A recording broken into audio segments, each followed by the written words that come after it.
नमस्कार दोस्तों, स्वागत है एक नए वीडियो पर। दोस्तों मैं आज इस वीडियो में आप लोगों को बताने वाला हूं कि किसी भी हाइड्रोलिक सिस्टम में हम लोग जो ऑयल यूज करते हैं उस ऑयल का क्या क्या प्रॉपर्टी होता है। जैसे ऑयल को हम यूज करते हैं तो ऑयल से मेरा सिस्टम को कोई डैमेज नहीं होता है और मेरा सिस्टम बहुत बढ़िया से रन करता है। ठीक है, तो चलिए दोस्तों आप वीडियो में बने रहिए, वीडियो को स्किप मत करिएगा। मैं सीधे प्रॉपर्टी पे आता हूँ।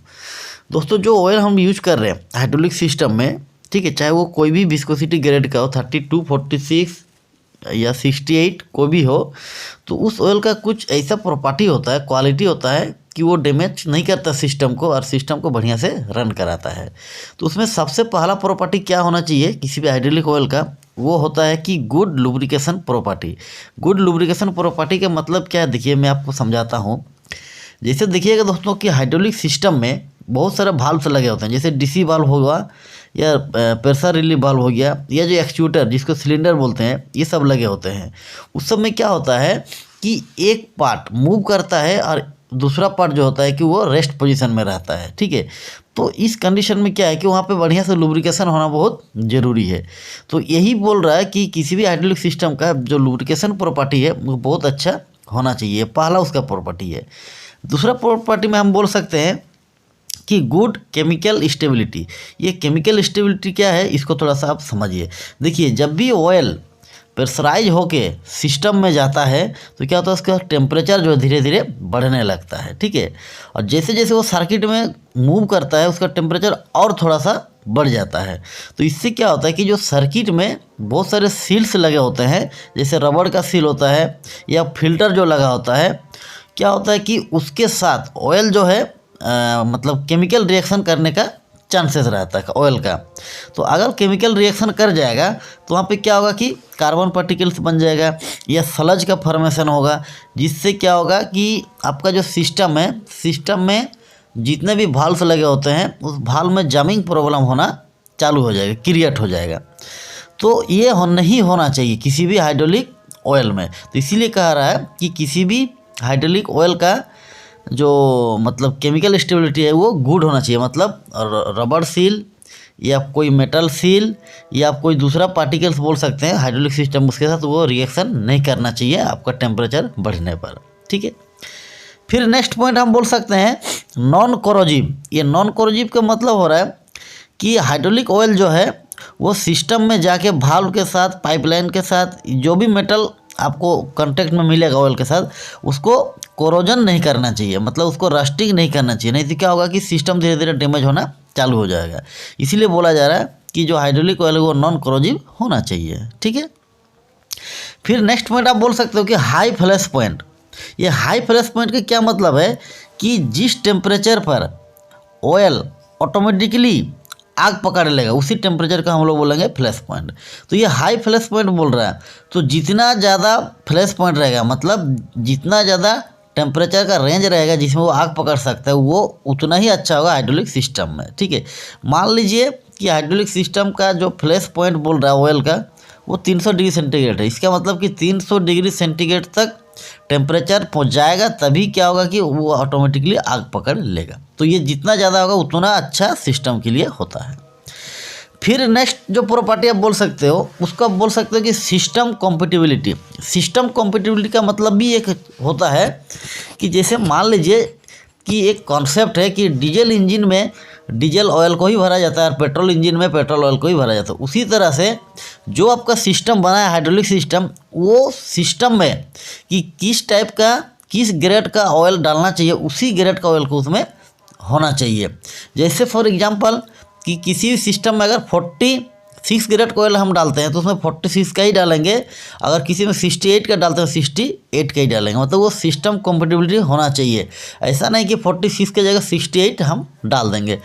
तो इससे भी क्या होता है कि जो सिस्टम है, सिस्टम में बहुत सारा प्रॉब्लम्स आना चालू हो जाता है कि अगर वो ऑयल सिस्टम कॉम्पेटिबिलिटी नहीं होगा। ठीक है, फिर नेक्स्ट पॉइंट आप बोल सकते हो प्रॉपर्टी में कि मिनिमम टॉक्सिसिटी। मिनिमम टॉक्सिसिटी का मतलब ये कह रहा है कि जब हाइड्रोलिक ऑयल में हम मेंटेनेंस करते हैं, चेंज करते हैं, टॉपअप करते हैं, कुछ भी हो, उस समय क्या है कि हाइड्रोलिक ऑयल जो है कि ह्यूमन को कोई मतलब उसका हेल्थ को कोई डैमेज ना करे। जैसे कि अगर हाइड्रोलिक ऑयल किसी भी इंसान को डैमेज करता है, उसका शरीर में डिजीज पहुंचाता है, बीमारी फैलाता है, तो उसको बोलेंगे कि वो टॉक्सिक है। तो वो टॉक्सिक नहीं होना चाहिए, जितना कम हो सके वो मिनिमम टॉक्सिसिटी होना चाहिए, ठीक है। ये भी एक प्रॉपर्टी है। फिर अब नेक्स्ट प्रॉपर्टी में हम बोल सकते हैं good heat dissipation. Good heat dissipation का मतलब हो रहा है कि हाइड्रोलिक ऑयल में जब उसको प्रेशराइज करके सिस्टम में भेजा जाता है, ठीक है, तो वो बहुत ज़्यादा गर्म हो जाता है, हीट हो जाता है।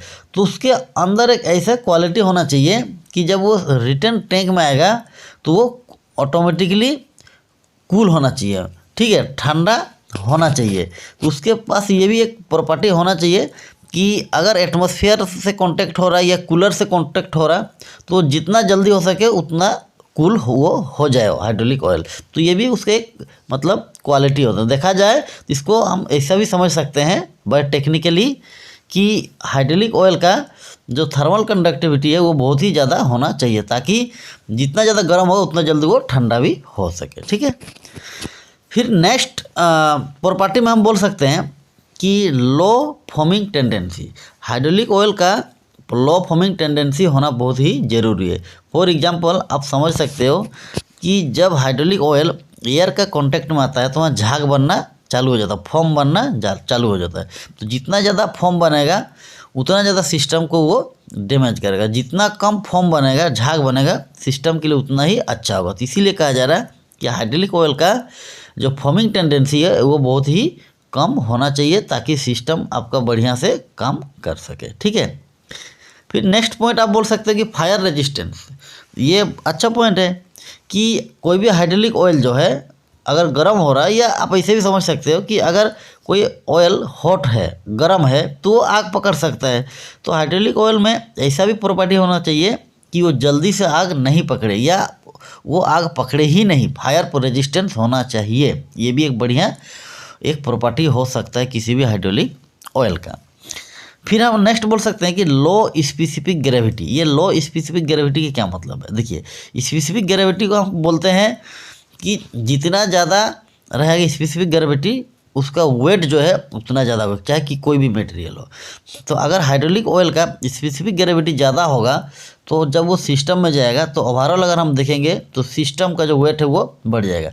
और अगर वो कम रहेगा स्पेसिफिक ग्रेविटी ऑयल का, तो सिस्टम का जो वेट होगा ओवरऑल वो कम होगा, जिससे कि सिस्टम में ज़्यादा लोड नहीं पड़ेगा, ठीक है। और लास्ट में एक मेन प्रॉपर्टी आप बोल सकते हो, या उसको आप ऐसे भी बोल सकते हो कि cost and availability. Cost and availability का मतलब हो रहा है कि हाइड्रोलिक ऑयल आसानी से मिलना चाहिए, ठीक है। और दूसरा चीज़ है उसका जो कॉस्ट है, रेट है, दाम है, वो भी एफोर्डेबल होना चाहिए। एफोर्डेबल होना चाहिए मतलब कि हम लोग उसको ख़रीद के सिस्टम में यूज कर सकते हैं, ठीक है। और उसके अवेलेबिलिटी में भी उसको बल्क अमाउंट में मिलना चाहिए। ऐसा नहीं कि हाइड्रोलिक ऑयल को हम देखेंगे, खोजेंगे और हाइड्रोलिक ऑयल मिलेगा ही नहीं टाइम पे, तो ये नहीं होना चाहिए। तो ये जो बहुत सारा प्रॉपर्टी अभी हम लोग देखे 8 से 10 प्रॉपर्टी, ये प्रॉपर्टी किसी भी हाइड्रोलिक ऑयल में होना चाहिए, ताकि आपका हाइड्रोलिक सिस्टम डैमेज ना हो और आपका हाइड्रोलिक सिस्टम बहुत अच्छा से काम करे। तो चलिए दोस्तों, आशा करता हूँ कि ये वीडियो आपको अच्छा लगा। वीडियो अगर अच्छा लगा तो वीडियो को आप लाइक और दोस्तों के साथ शेयर कर दीजिएगा। और चैनल में अगर आप नए आए हो तो चैनल को सब्सक्राइब करके ऑल पर क्लिक करके रखिएगा, ताकि जो भी मेरा नेक्स्ट वीडियो आएगा उसका नोटिफिकेशन सबसे पहले आप तक पहुँच सके। धन्यवाद।